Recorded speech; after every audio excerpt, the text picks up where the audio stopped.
નમસ્કાર, હું છું ડૉક્ટર વિશાલ મકવાણા. ફરી સ્વાગત છે ફિઝિકલ એજ્યુકેશન બાય ભીડુ ચેનલની અંદર. ચેનલમાં નવા છો તો ચેનલને સબસ્ક્રાઇબ કરી દો. વિડીયો ગમે તો લાઈક જરૂર કરજો. આજના વિડીયોની અંદર જે અગાઉ આપણે વિડીયો અપલોડ કરેલો છે એની અંદર જે માહિતી મેળવેલી છે, સૌને ખ્યાલ છે ધોરણ 9નું યોગ સ્વાસ્થ્ય અને શારીરિક શિક્ષણનું પાઠ્યપુસ્તક છે. એનું પ્રકરણ 8 છે એને ચાલુ કર્યું છે.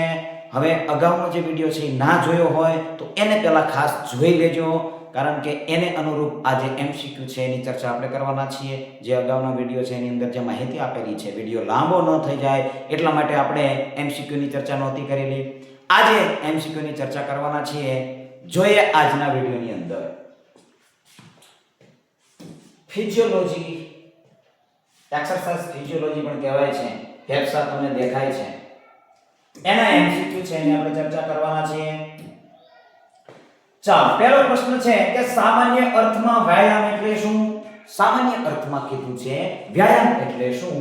આરામ કરવો, શારીરિક હલનચલન કરવું, ઊંઘવું કે માત્ર દોડવું? જવાબની અંદર આવે છે શારીરિક હલનચલન કરવું. સામાન્ય અર્થમાં શારીરિક હલનચલન તમે કરો છો તો તેને તમે વ્યાયામ કહી શકો છો. સામાન્ય અર્થની વાત છે. પ્રશ્ન નંબર 2 છે નીચેનામાંથી કઈ ક્રિયાનો સમાવેશ હળવી કસરતમાં થાય? હળવી કસરત કીધી છે. બે પ્રકારની કસરત હોય, હળવી કસરત હોય અને ભારે કસરત હોય. તો નીચેનામાંથી હળવી કસરત કઈ છે? ઝડપી દોડવું, ધીમી ગતિએ ચાલવું, ફૂટબોલ રમવું, ભારે વજન ઉઠાવવું. થોડુંક તર્ક લગાવશો એટલે જવાબ તમને મળી જશે. ધીમી ગતિએ ચાલવું. જવાબની અંદર આવે છે ધીમી ગતિએ ચાલવું. ત્યારબાદ ત્રીજો પ્રશ્ન છે કે શરીરના તંત્રો પર થતી અસરો જાણવા માટેનું અતિ મહત્વનું સાધન કયું છે? શું કીધું છે?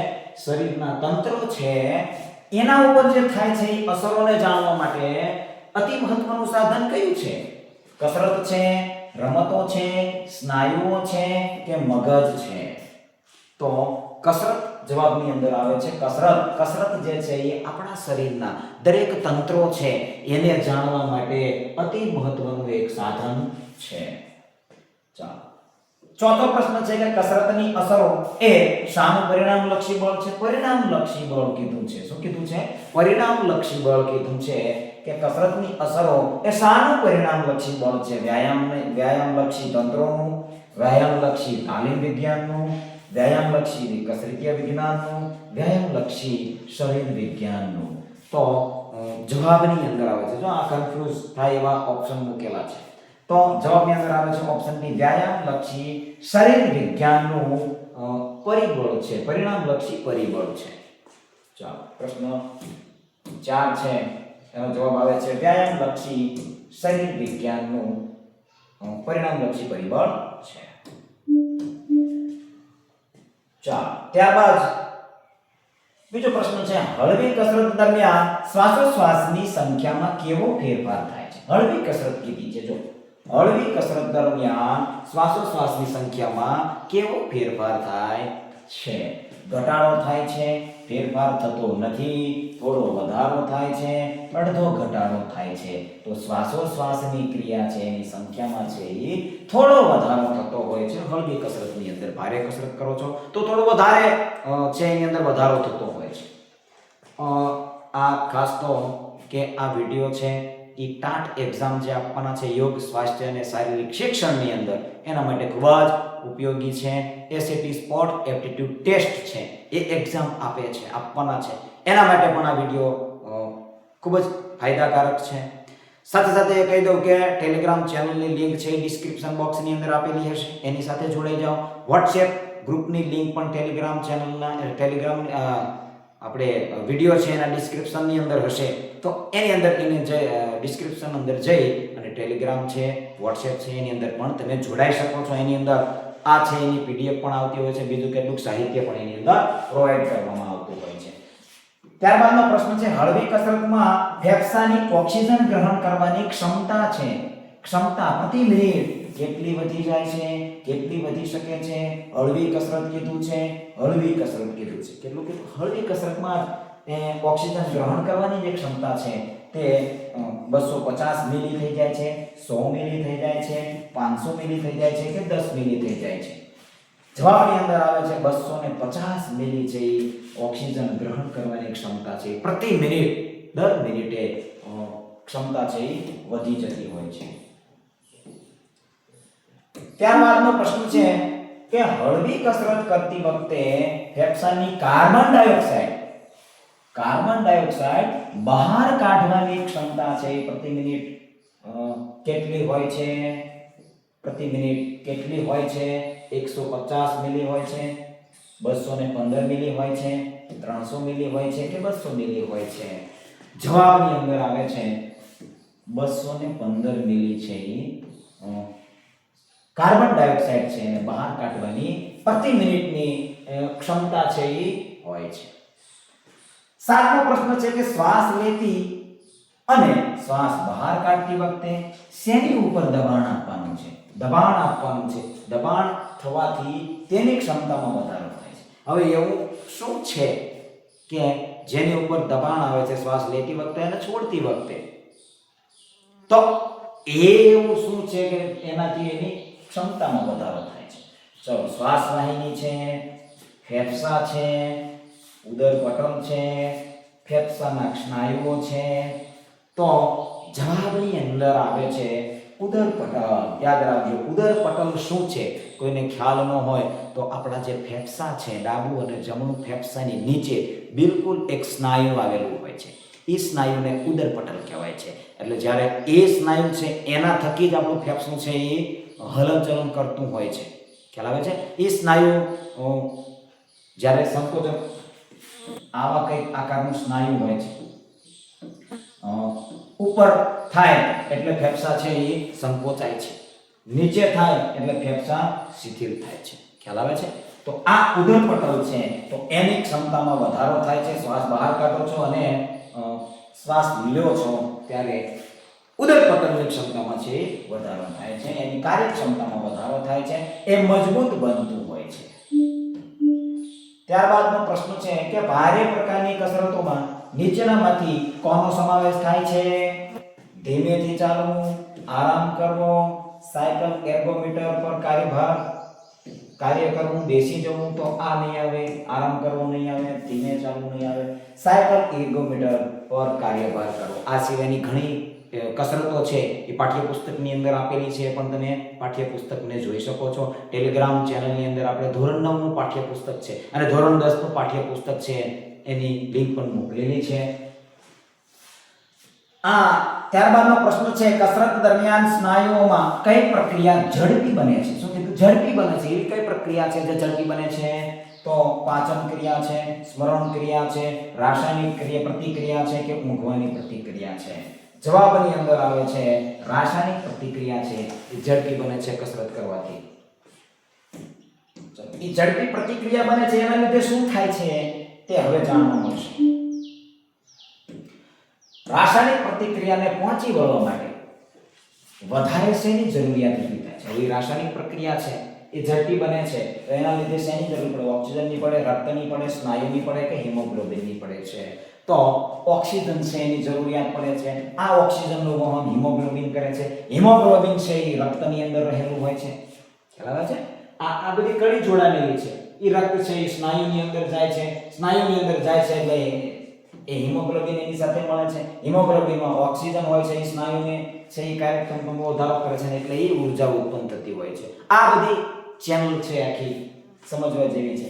ઝડપી થતી રાસાયણિક પ્રતિક્રિયા છે એના માટે જરૂરી ઓક્સિજન પૂરો પાડવા માટે કોને વધારે ઝડપી ક્રિયાઓ કરવી પડે છે? કોને વધારે ઝડપી ક્રિયા કરવી પડે છે? કોને કરવી પડે? હૃદયને કરવી પડશે, ફેફસાને કરવી પડશે, સ્નાયુને કરવી પડશે કે એ અને બી બંનેને કરવી પડશે?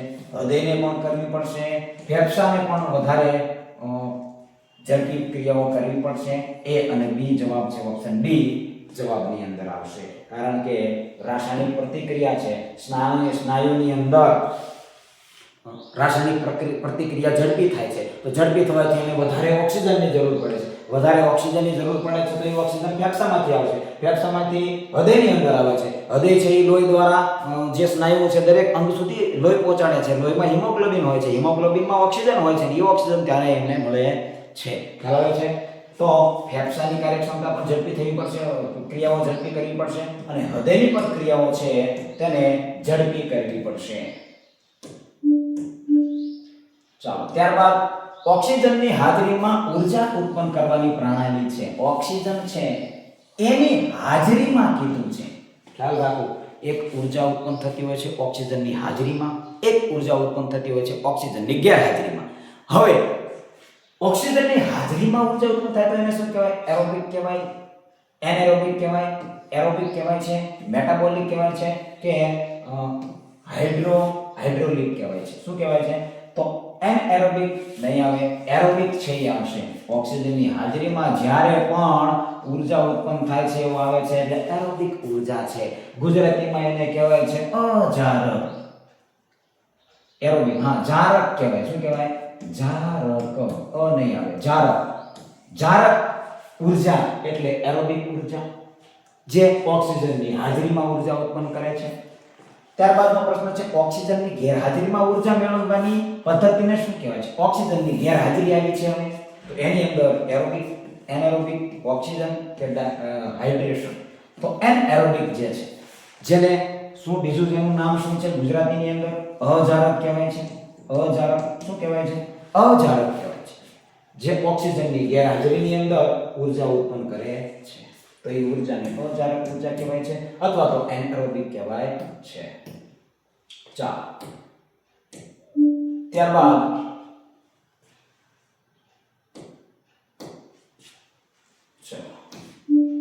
આરામની સ્થિતિમાં દર મિનિટે સરેરાશ કેટલા લીટર ઓક્સિજનની જરૂરિયાત પડે છે? શું કીધું છે? સરેરાશ દર મિનિટે કેટલા લીટર ઓક્સિજનની જરૂરિયાત પડે? સરેરાશ કીધું છે 14 થી 20 લીટર, 0.25 લીટર, 1 થી 2 લીટર કે 5 લીટર. સરેરાશ દર મિનિટે 14 થી 20 લીટર ઓક્સિજનની જરૂરિયાત પડે છે. યાદ રાખો, આરામની સ્થિતિમાં શ્વાસોશ્વાસનું પ્રમાણ પ્રતિ મિનિટ કેટલું છે? હવે શ્વાસોશ્વાસની વાત કરી છે. શેની વાત કરી છે? શ્વાસોશ્વાસની વાત કરી છે. એનું પ્રમાણ કેટલું છે? 14 થી 16 છે, 80 થી 90 છે, 30 જેટલું છે કે 5 થી 10 જેટલું છે? પ્રતિ મિનિટ કેટલું હોય છે? આરામની સ્થિતિમાં કીધું છે તો 14 થી 16 છે એ આરામની સ્થિતિમાં શ્વાસોશ્વાસનું પ્રમાણ પ્રતિ મિનિટ હોય છે. 14 થી 16 હોય છે. ચાલો ત્યારબાદ ફક્ત શ્વસન તંત્રને ધ્યાનમાં લેતા લાંબા ગાળા સુધી કસરત કરનાર વ્યક્તિની એરોબિક અને એનએરોબિક શક્તિમાં કેટલો વધારો થાય છે? જો બે કીધી છે. એરોબિક એટલે જારક, અનએરોબિક એટલે અજારક ઉર્જામાં કેટલો વધારો થાય છે? 14 થી 14 અને 20. 14 એટલે એરોબિક, 20 એટલે અનએરોબિક. એવી રીતે 18 અને 38%, 18 અને 35%, ઉપરમાંથી કોઈ નહીં. તો જવાબની અંદર આવે છે 18 અને 38%. જો બંનેની અંદર 8 આવે છે યાદ રાખો, આવી રીતે તમે યાદ રાખી શકો છો. બંનેની અંદર 8 આવે છે, 18% છે એ એરોબિક શક્તિ છે એની અંદર અને 38% છે એ અનએરોબિક શક્તિ છે એની અંદર વધારો થતો હોય છે. યાદ રાખો, ઘટાડો નહીં વધારો થતો હોય છે. ત્યારબાદનો પ્રશ્ન છે ભારે કસરત દરમિયાન શ્વાસોશ્વાસનું પ્રમાણ વધીને પ્રતિ મિનિટ કેટલું થાય? શ્વાસોશ્વાસનું પ્રમાણ વધીને પ્રતિ મિનિટ કેટલું થાય છે? પ્રતિ મિનિટ. જો પ્રશ્ન દરેક છે ને પહેલા તો સમજવો જોઈએ, કારણ કે જો અહીંયા ભારે કસરત કીધું, હળવી કસરત તો જવાબ અલગ આવે. પ્રતિ મિનિટ કીધું છે, ખ્યાલ આવે? અને એક શ્વસનની અંદર કીધું હોય તોય જવાબ અલગ આવે છે. ચાલો તો 14 થી 16, 80 થી 90, 30 જેટલું, 5 થી 10 જેટલું, તો 30 જેટલું એટલે 30 લીટર જેટલું છે એ પ્રતિ મિનિટ થઈ શકે છે. ભારે કસરત દરમિયાન શ્વાસોશ્વાસ છે એની અંદર પ્રમાણ પ્રતિ મિનિટ 30 જેટલું થઈ શકે છે. ચાલો ત્યારબાદનો પ્રશ્ન છે આરામની સ્થિતિમાં શ્વાસોશ્વાસની ક્રિયામાં હવાની જથ્થાની જરૂરિયાત કેટલી છે? હવાની જથ્થાની જરૂરિયાત આવી. શેની આવી? હવાની જથ્થાની જરૂરિયાત કેટલી હોય છે આરામની સ્થિતિમાં? 0.6 લીટર, 10 લીટર, 3.5 લીટર કે 100 લીટર? તો જવાબની અંદર આવે છે 0.6 લીટર આરામની અવસ્થામાં શ્વાસોશ્વાસની ક્રિયામાં હવાની જથ્થાની જરૂરિયાત હોય છે. ત્યારબાદનો પ્રશ્ન છે ભારે કસરત વખતે ફેફસામાં હવાની અવરજવર વધીને પ્રતિ મિનિટ કેટલી થાય છે? હવે ભારે કસરતનું આવ્યું છે તો ફેફસાની હવાની અવરજવરમાં વધીને પ્રતિ મિનિટ કેટલી થાય છે? 0.6 લીટર થાય તો આમાં એવું લઈ આવશે નહીં. 10 લીટર, 3.5 લીટર કે 100 લીટર? જવાબની અંદર આવે છે 3.5 લીટર. યાદ રાખો 3.5 લીટર. આરામની સ્થિતિમાં 0.6 લીટર.